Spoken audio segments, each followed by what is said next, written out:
Buying a home is stressful. Getting your first mortgage is stressful. Lots of vocabulary, lots of fees and costs involved. And what we want to do in this video is just give you a little bit of color on what a buyer might experience during the mortgage process and all the fees. And to have this discussion, I have the one and only Stephen Dow from Velocity Mortgage, who actually has 20 years experience in the mortgage industry. So Stephen, we're going to have a conversation with first-time home buyers, maybe first-time investors. But before we do, get the marketing thing out of the way, please. Thank you again for remembering. Although I've worked very happily for Velocity Mortgage Capital, all the ideas and topics discussed on this channel are that of my own. So let's get it going. So I want to talk about, like when I bought my first home and I looked at the costs for getting a mortgage. I will admit that I didn't understand them all. I will admit that they surprised me. So what I want to do here is give our best example of all the fees and talk about what they are, who gets paid, those kinds of things. Is that cool? Sure. Right. So the first one we should probably talk about is points, right? It's one of those lingo in the mortgage industry that you are undoubtedly comfortable with. I am now undoubtedly comfortable because we've done them. We know how to evaluate when to get them and when not. But when you're a new buyer and you're doing this for the first time and a mortgage broker says you need to, you need 3 points to do this or that, you're confused. So let's define what a point is. Let's define how they're calculated and go from there. So what's a point? Okay.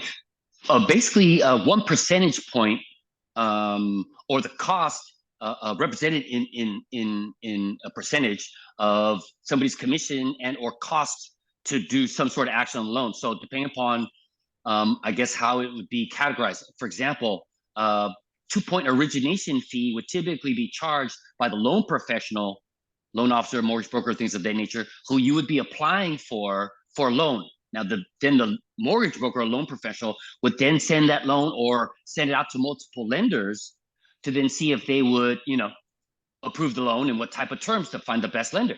So then there's also lenders' fees and lenders' costs. So just in the explanation of origination or points, that is, it's just whatever if you're saying 1 point, it's 1% of whatever the loan amount is. And so as far as cost, so that's how you would calculate it, but it's just basically represented as a percentage.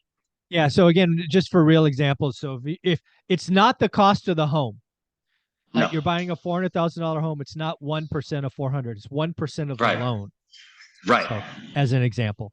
So another thing, sometimes you will have a mortgage professional such as yourself now, or in the past when you were doing home loans, offer a borrower, hey, if you want, we can do a point and that will buy down the rate, right? I've always thought of those points as prepaid interest. I don't know if that's, how the industry looks at them, but that's how I've always looked at them. Well, I mean, I think if you analyze it, it's kind of that in a sense. You're just buying down the rate now, so you're paying the interest up front in a sense. And you can always do a break-even analysis. That's what I think most people do or should correct, do, the recouping period. I always kind of calculate the differences as far as like your option of here's your par rate. If you want to pay any hold on. to buy What's down, par? sure. Well, hold on. What's par? Okay, definition of par meaning you're not paying anything for that rate. And so that's basically where par means. So there's no additional cost to it. Correct, the base rate. So, but you, in some cases, do have an option to buy down that base rate to the floor rate, right? So, and then we could go over the actual cost to reduce that rate and what the conversion rate is. So that's where you would apply the points on something other than the origination. It's a point to buy down the rate. So that's where you would allocate that 1 point or 1 percentage point as far as costs. Now, the math is relatively easy. Unfortunately, not a lot of people do the math. So this is how I look at it, right? So again, we'll use $300,000 loan as an example. Sure. So a $300,000 loan, I'm offered an option for 1 point. So that's $3,000 bucks. Okay. Let's assume that the lower rate saves you $100 a month. Right. Okay. So I would look at that going, how quickly do I get my money back? And the answer is very simple, 30 months. Right. Or 2.5 years. 2.5 years. Correct. Right. So for me, that's kind of my break even. If there is ever a time that I could pay points and I get my money back in 2.5 years or less, I pay the points. Uh-huh. If you're doing this and it's a 6 or 7 year payback, I ain't doing that. Mm. Everybody Right. do your own math, but I just want to share the math. What is the cost? What is the Mhm. lower mortgage rate, the actual delta? Divide Right. those two things and figure out when your payback period is. Do you think that makes sense? That makes 100% sense because that's usually how I do up my responses for people looking for just hard numbers, right? A quote, Yeah. things of that nature. So I'll usually, tell them exactly what their payment is, what their option to buy down the rate, what that rate would be, and that payment would be at that, a reduced buy down rate, and then take a look at the difference in monthly payment, and then divide that into the actual cost for that buy down, and then the recouping period is always in the number of years. So Yeah. I'm right up to the Awesome. same thought process. So yes, sir. Awesome.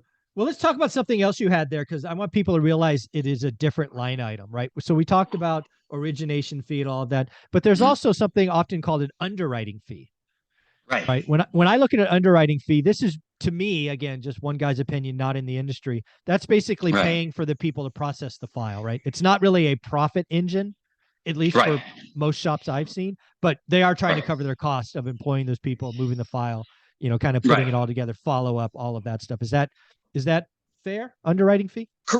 100%. So there's costs associated with the transaction from your loan origination all the way to funding that we kind of talk about to make so that the first time buyer understands exactly what they're walking into. So loan professional charging origination points, sometimes a processing fee depending upon how big their office is or who they got as far as processing your file.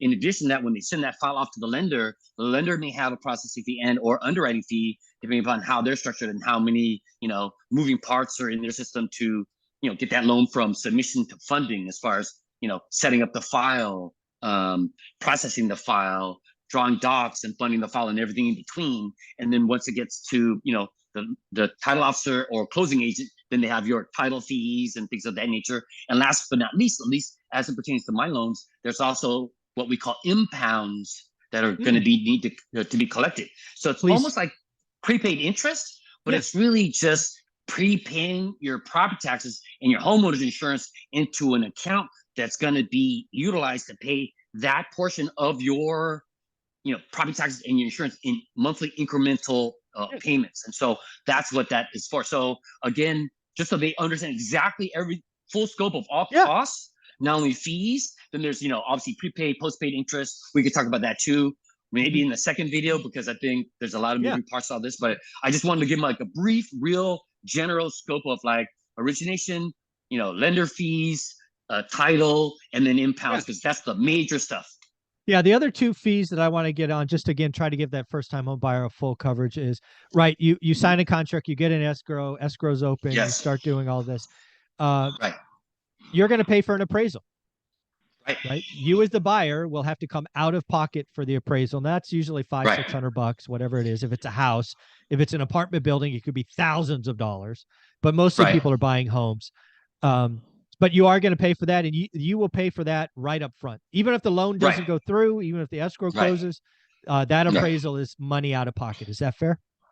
100%. Also be aware of certain, I don't know, I guess middlemen, or I don't know how you want to call, or sometimes private lenders or any other kind of outfit that's presenting themselves in that light, as far as like upfront other fees where they would call junk fees or things of that nature. Yeah. You're not going to want to do that, because typically by the time, they may quote you one thing, but then when they come back with something else, now you've invested time, but not only time, but a lot of money into the process. So usually, typically speaking, industry standard, the only thing that's really necessary is the appraisal, because that's, once we all know that the value's there, everybody will spend the money to get to the finish line. But until then, you shouldn't have to come out of pocket other than that appraisal fee. Yeah, it's just the appraisal fee. The other thing that you may have to, which is optional but highly recommended, is certainly for first-time folks, are inspections, right? You should get a home inspection.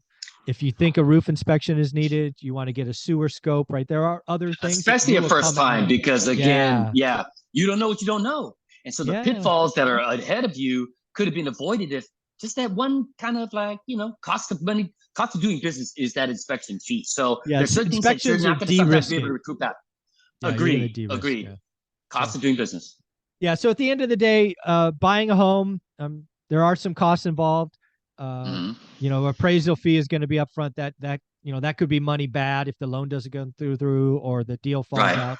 That is paid right. That'll probably be paid like day 1 or day 2 of escrow opening, because you got to Right. get that going. Right. Then it's your option on inspection fees. I recommend most.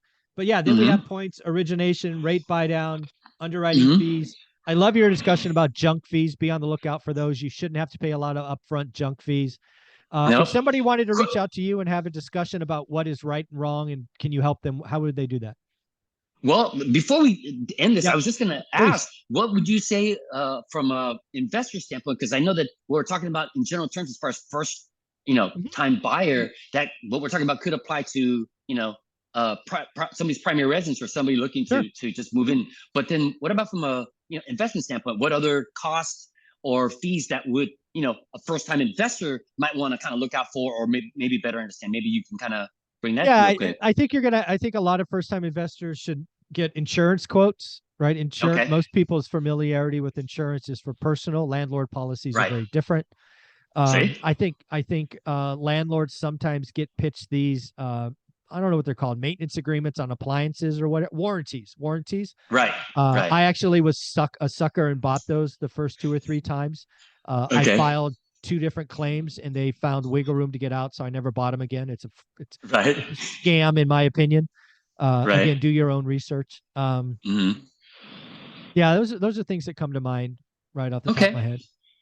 Okay. No, again, I think valuable perspective because, we talked about kind of general stuff as a Yeah, first time home buyer, but then as an investor, which most of the people on this channel, or sometimes a lot of people that I'm getting yeah, as far as phone calls, like, hey, I just want to know where I stand with this and that. So maybe I can shed some other light from, from please, that yeah. example, because I don't have much as experience as you do as far as, buying properties, flipping stuff. So I thought that you would probably bring something else to the conversation. So again, to reach me, SDAO@velocitymortgagecapital.com.